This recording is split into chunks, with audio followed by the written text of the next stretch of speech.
സൗദിയിൽ റമദാൻ മാസപ്പിറ കണ്ടു. ഒമാൻ ഒഴികെയുള്ള ഗൾഫ് രാജ്യങ്ങളിൽ നാളെ റമദാൻ വ്രതാരംഭം. ഒമാനിൽ വ്യാഴാഴ്ചയാണ് റമദാൻ തുടങ്ങുക. സൗദി അറേബ്യയുടെ വിവിധ ഭാഗങ്ങളിൽ ഇന്ന് മാസപ്പിറ ദൃശ്യമായതോടെ നാളെ ബുധനാഴ്ച റമദാൻ ഒന്നായിരിക്കുമെന്ന് സൗദി സുപ്രീം കോടതി അറിയിച്ചു. UAE, ഖത്തർ, കുവൈത്ത്, ബഹ്റൈൻ എന്നീ രാജ്യങ്ങളിലും നാളെ തന്നെയാണ് വ്രതാരംഭം. ഒമാനിൽ മറ്റന്നാൾ വ്യാഴാഴ്ചയാകും റമദാൻ 1 എന്ന് ഒമാൻ ഭരണകൂടം നേരത്തെ പ്രഖ്യാപിച്ചിട്ടുണ്ട്.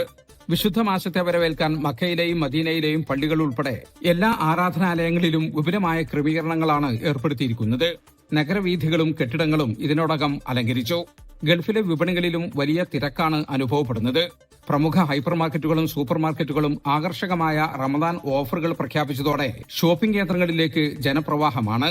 റമദാൻ പ്രമാണിച്ച് മിക്ക ഗൾഫ് രാജ്യങ്ങളിലും ജോലി സമയം കുറച്ചിട്ടുണ്ട്.